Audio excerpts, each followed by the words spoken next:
Merhaba değerli arkadaşlarım. Hepiniz bir videomuza hoş geldiniz, sefa geldiniz. Arkadaşlar 2024 yılının artık bu son videosunda iyisiyle, kötüsüyle, acısı veya tatlısıyla bir yıl daha devirdik çok şükür. İnşallah bizim için, tüm dünya insanları için 2025 yılı hayırlı ve uğurlu gelir. Sağlık ve sıhhat ve güzellikler içinde geçer diyorum. Herkesin inşallah 2025 yılında da mutlu ve umutlu olmasını diliyorum. Şimdiden hayırlı yıllar diliyorum. Herkese, bütün kardeşlerimize, dostlarımıza, değerli arkadaşlar. Arkadaşlar aslında bu sezon sonuna denk gelmesinden dolayı bu 2024'ün son videosu. Bir sezon sonu değerlendirmesi düşünüyordum ama şey yapmadım. Klasik hale gelen bu videoyu çekmek yerine 2024'teki oyunla ilgili birkaç şeyle ilgili sohbet etmek istedim. Zamanımız kalırsa da, eğer çok uzamazsa da video sonunda belki sezon sonundaki durumumuzdan bahis ederim değerli arkadaşlar. Junior takım yanında gördüğünüz gibi değerli arkadaşlar, zaten Junior Oktay Team CR için söylüyorum. İyi bir sezon geçiriyor. Her kulvarda başarılı, gol kralı, elit ligde gol kralı çıkarmış durumda. Yine yanında görüyorsunuz.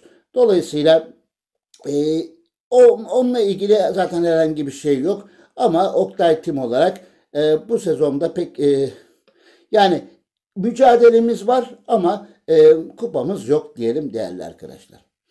Şimdi arkadaşlar şöyle söyleyeyim. Tabii 2024 yılı başlarında, daha henüz Mart ayının 4'ünde biliyorsunuz bizim için çok böyle sürpriz olan bir şey yaşandı. Dolayısıyla bu 4 Mart'tan sonra özellikle biz ve bizim gibi ülkelerde Top 11 oynayan kardeşlerimiz için biraz daha böyle iş daha zorlaştı arkadaşlar. Sizler ne demek istediğimi zaten anlıyorsunuz.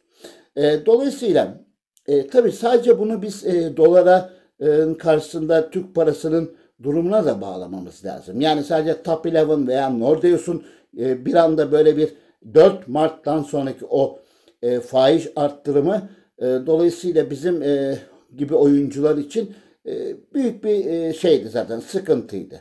Yani dolayısıyla makas daha da arttı. İmkanı olan menajerler, takımlar daha ileri seviyeye giderken bizim gibi normal oynayan oyuncular da dolayısıyla bu elindeki materyaller kadar bir şey yapmaya çalıştı. Ama tabii ki yani makas açık olduğu için de başarı oranı biraz düştü diyebiliriz. Hatta biraz da demeyelim, bir hayli düştü diyebiliriz değerli kardeşlerim. Şimdi tabii ki 2025 yılında tabii bundan geri adım atılmaz. Yani sadece dediğim gibi Top 11 ve Nordeus'a da bağlamıyorum. Bizim iç ekonomimize de bağlıyorum arkadaşlar. İç ekonomimizdeki çalkantılara da bağlıyorum. Ama bu tabii ki bunu değerlendirecek olan bizler değiliz. Dolayısıyla bu konuda fazla konuşmak da istemiyorum. Şimdi arkadaşlar görsel olarak bakarsak 2024 yılında görsel olarak değişimler oldu. Özellikle oyun biliyorsunuz 3D'den evvel, 3D'den evvel daha farklıydı. Daha sonra daha gerçekçi, daha böyle, hala da eksiklerine olmasına rağmen. Yani bu konuda yüzlerce mesaj alıyorum ben. Hala daha eksikleri var. Hala daha oyunun tamamlanması gereken yönler var ama oyun tarzları özellikle son bu işte yaz başından itibaren çok fazla önem kazanmaya başladı. Artı materyalleri olan takımlar çarpı 7 ile bunu daha da taşlandırdı, daha da yukarı çıkarttı. Dolayısıyla oyun tarzı oyuncuların gelmesiyle oyuna ayrı bir hava kattı diyebiliriz. Dolayısıyla kadro yapılanmasında menajerler bu sezon, yani 2024 içinde oynanan o şeylerde, müsabakalarda daha çok oyun tarzı oyuncuları altyapıdan yetiştiriyorsa oyun tarzı oyuncuları yetiştirmeye çalıştı. Transfer yapıyorsa oyun tarzı oyuncuları seçmeye çalıştı gibi kadrosunda hep oyun tarzı oyuncuları bulundurmaya çalıştı. Görsel olarak eksiklerden bahsettim. Arkadaşlar şimdi tabii ki bir anda böyle sürecin hızlanması, bir anda her şeyin dört dörtlük olmasını bekleyemeyiz. Ama en azından federasyonlar içinde bazı gelişmelerin olacağını söylüyordum. İnşallah 2025 yılı için söyleyebilirim. Federasyonlar içinde bir ayar yapılacak, üye sayısı ayarı veya oyunun federasyon formatında da ufak tefek nüans ayarlarının yapılabileceğini söyleyebilirim veya öngörebilirim. Daha doğru olur bu cümle arkadaşlar. Dolayısıyla 2024 yılında tabii ki oyunun muadilleri var. Yani sadece bu Top 11 ve Nordeus yok sonuç itibariyle. Buna benzer birçok platform oyunu var. Bunlarla da bir yarışa girmesi açısından Top 11'ın değişiklik yapması gerekiyordu. Eskiye göre gerçekten büyük bir değişim alındı.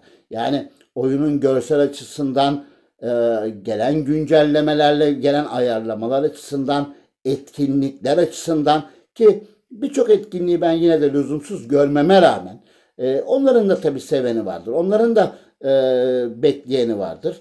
Dolayısıyla bu şekilde birçok değişim gösterdi. 2025 yılı için ben ne ümit ediyorum? O başta dediğim gibi 4 Mart'tan sonra gelişen o politikayı da bir gerileme olacağını düşünmüyorum. O konuda herhangi bir beklentim yok. Ama en azından yine görsel açılarda bazı ufak tefek nüanslar yapılabilir. Bazı ufak tefek değişimler olabilir. Biz menajerleri biraz daha mesela normal oynayan, bizim gibi normal oynayan menajerlere biraz daha böyle rahatlatıcı unsurlar eklenebilir gibi spontane konuştuğum için aklımda olan şeyleri söylüyorum değerli arkadaşlar. Sizler de yorumlara tabii ki muhakkak bekliyorum yorumlarınızı. Dolayısıyla bu veya bu gibi şeyler olunca 2025 yılında da oyun biraz daha cazip hale gelir. Yoksa bu şekilde tabii ki yine ne kadar ufak tefek güncelleme de gelse yine arada birkaç ay bile olsa, birkaç ay aralıklı bile olsa yine büyük bir bazı şeylerde değişim olması gerekiyor arkadaşlar. Ki diğer muadil oyunlarla da onların da değişimiyle beraber bir yarış, bir pastadan pay alma çabası ortaya çıksın. Bunun dışında inşallah arkadaşlar 2025 biz menajerler için, Top 11'ın oynayan, seven insanlar için iyi geçer diyorum. Bunun dışında real hayatta da inşallah her şey gönlümüzce olur. Her şey bizim için olur. Bugün şöyle bir sohbet etmek istedim. Hemen şöyle isterseniz bir pozisyonumuza bakalım ve videoyu kapatalım. Arkadaşlar bu sene 3. bitirdik. Önümüzdeki iyi maçlar oynadık. İyi takımlarla eşleştik. Bu sene tabii ki Danacı'nın olmamasından artık bu sezonun sonunda bitiriyor. Onunla ilgili de bu sezonda özür diliyorum. Tabii videonun çıktığı zamana göre bu sezon olacak ama hani şu andaki itibariyle önümüzdeki sezon diyelim. Onunla ilgili zaten bir video yapacağımı söylemiştim. Dolayısıyla Serkan Tok'tan da aslında ben bu sezon katkı aldığımı düşünüyorum. İyi gidiyor. Genç bir oyuncumuz. İyi gidiyor. Ben bir katkı aldığımı düşünüyorum. Şöyle istatistiklere de çok kısa olarak baktığımız zaman iyi arkadaşlar. Yavaş yavaş o da belki bir danacı olur mu? Olmaz mı? Onu bilemeyeceğim ama Danacı gerçekten çok özel bir oyuncuydu. Hala da kadromuzda son jübile yapana kadar yeri baki değerli arkadaşlar. Onun dışında hemen Elit Lig'e bakalım. Tabii ki kuvvetli rakipler vardı. Dolayısıyla bu şekilde maalesef orada şöyle söyleyeyim. Galatasaray ile karşılaştık. Tabii güç olarak bizden çok yüksek bir ekipti. Dolayısıyla şansımızın olmadığı bir durumdu. Çeyrek finale kadar geldik. Kupada da değerli arkadaşlar onda da Team BTS takımıyla 4-1 mağlup olduk. İkinci maçı 2-1 kazandık ama Her ikisinde de dediğim gibi Elit Lig'de de çeyrek final, kupada da çeyrek final, ligde de üçüncülükte sezonu kapattık. Arkadaşlar tekrar hayırlı yıllar diliyorum. Hepinize saygı ve sevgiyle selamlıyorum. Hoş ve esen kalın.